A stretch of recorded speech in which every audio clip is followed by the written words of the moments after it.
Le Tour du Monde. Le Tour du Monde, c'est une émission d'opinion, surtout d'analyse de l'actualité sociopolitique, économique, culturelle et sportive au Bénin, en Afrique et dans le monde. Sur différents sujets, il s'agit de mieux informer pour un monde plus juste. Le Tour du Monde, c'est une coproduction de Guérit TV Monde et 3R Média.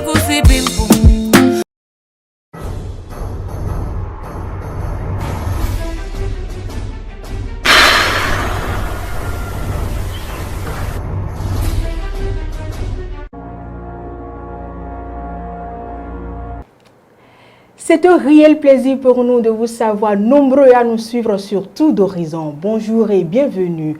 Nous sommes vendredi 15 juillet 2022, le dernier numéro pour le compte de cette semaine. À la faveur de la session inaugurale tenue ce 13 juillet 2022 à l'hôtel Azalaï, les dirigeants du secteur 21, division B, district 94 du mouvement Toastmaster International ont officiellement lancé et installé le nouveau bureau du club Everest. Suivons le point. Vous engagez-vous à remplir les devoirs de votre charge au mieux de vos capacités? Oui, je m'engage. Elle, c'est Jennifer, commissaire à l'organisation du nouveau bureau du club Everest.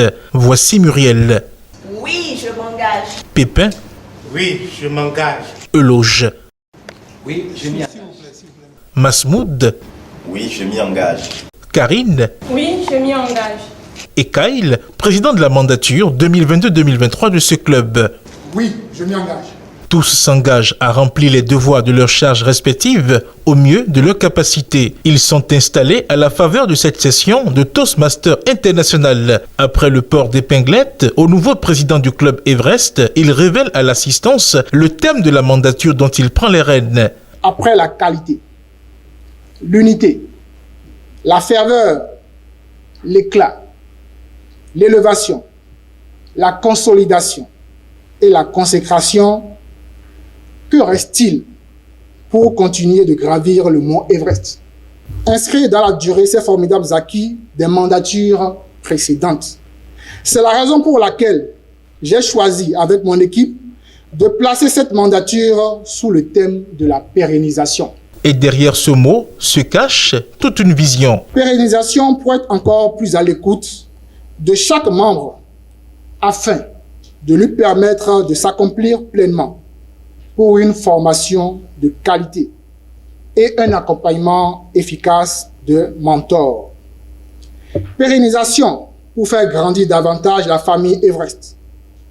Pérennisation pour nous enrichir toujours dans l'interaction avec la famille, la grande famille Toastmaster du Bénin.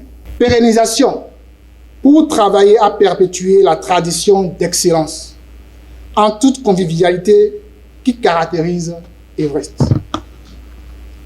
Avec conviction, je m'engage à cela à vos côtés et avec vous, car sans vous, rien n'est possible. Avec humilité, je m'engage à vous servir. Ensemble, nous le pouvons. Par ailleurs, cette session a été consacrée à la présentation des axes d'orientation et du plan de réussite du mandat, ainsi qu'à la présentation et à l'adoption du budget du club. Toute chose qu'apprécient les leaders au plus haut niveau du mouvement au Bénin.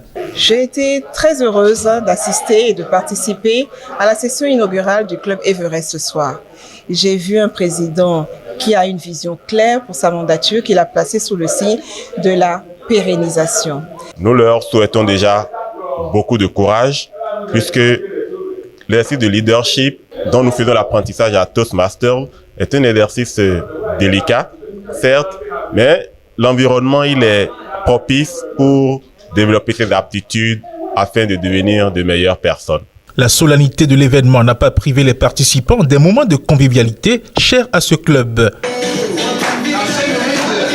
Cette session de Toastmaster International, marquée par l'entrée en fonction du nouveau bureau de la mandature 2022-2023 du club Everest, a été clôturée par le premier coup de maillet du président Kyle Kouké. À mon premier coup de maillet, cette première session de la mandature de la pérennisation sera gravée sur les signes du monde et pourra être définitivement comptée parmi les plus belles réalisations de cette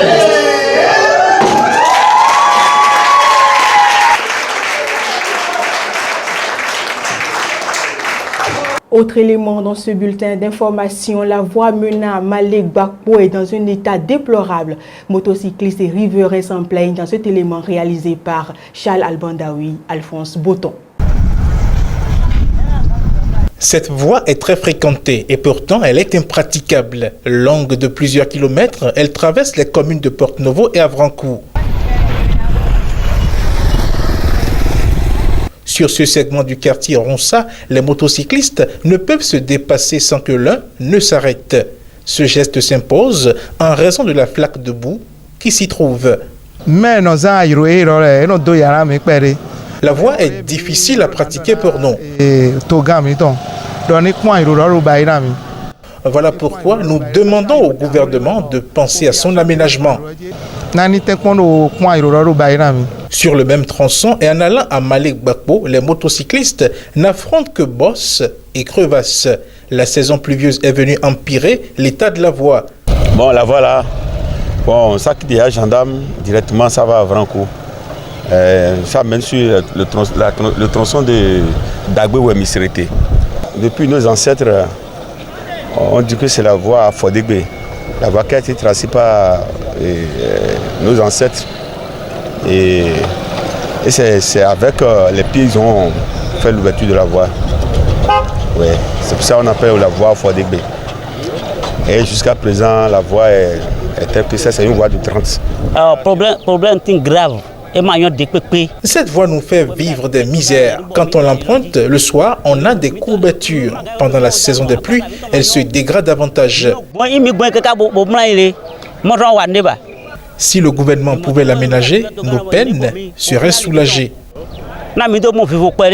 Parmi les voies reliant Porto-Novo à Avrancourt, celle-ci a une importance capitale à cause de son caractère linéaire. Les autorités des deux communes qu'elle traverse ont intérêt à plaider pour son aménagement.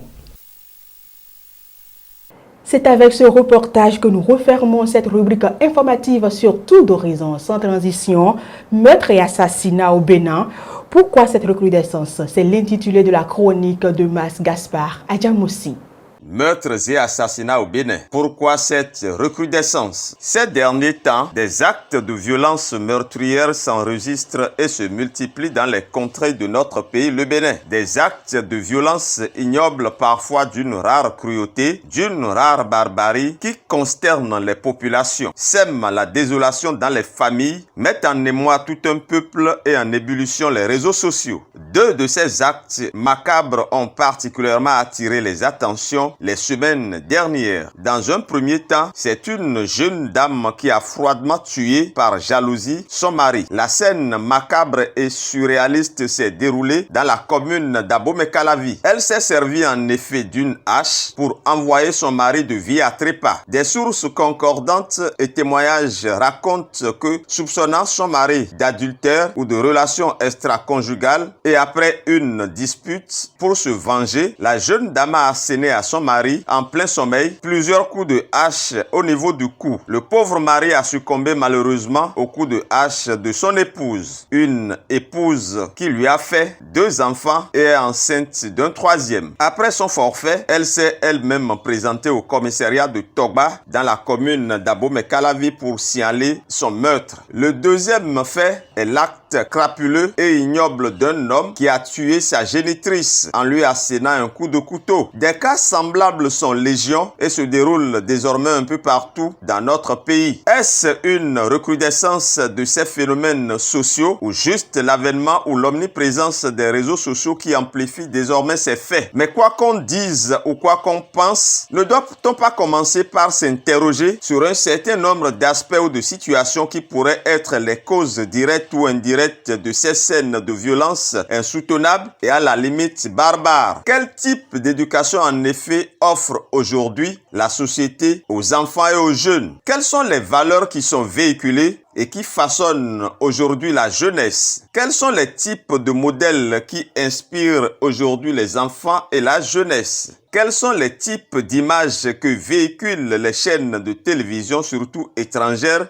qui envahissent désormais notre quotidien? Quelle est désormais la place de la culture béninoise, de nos us et coutumes dans l'éducation et la formation des enfants et des jeunes? Le caractère sacré de la vie humaine signifie-t-il encore quelque chose de nos jours? Les juridictions compétentes se saisiront certainement de ces dossiers. La justice béninoise, après les enquêtes, rendra certainement des décisions qui apaiseront quelque peu les cœurs meurtris par ces drames. Mais au-delà de l'émoi populaire, au-delà des réactions émotives de l'instant, au-delà des commentaires, des condamnations et des récriminations, que faut-il faire pour réduire la survenance de ces drames? La réflexion collective doit donc se poursuivre pour prévenir la survenance de ces situations dramatiques. Vivement que ces actes cessent dans nos sociétés.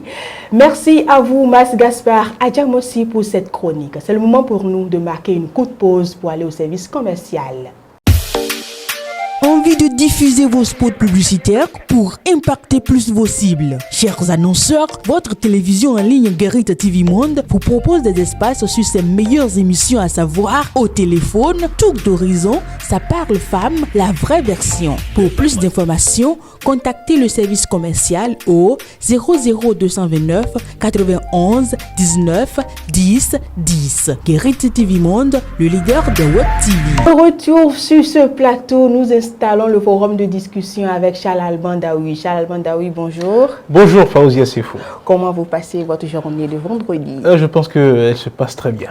Forum de discussion de ce jour, on va parler faire de société comme toujours. On l'a déjà entendu dans la chronique de Mas Gaspard Adjamossi. On parle des crises au sein des foyers.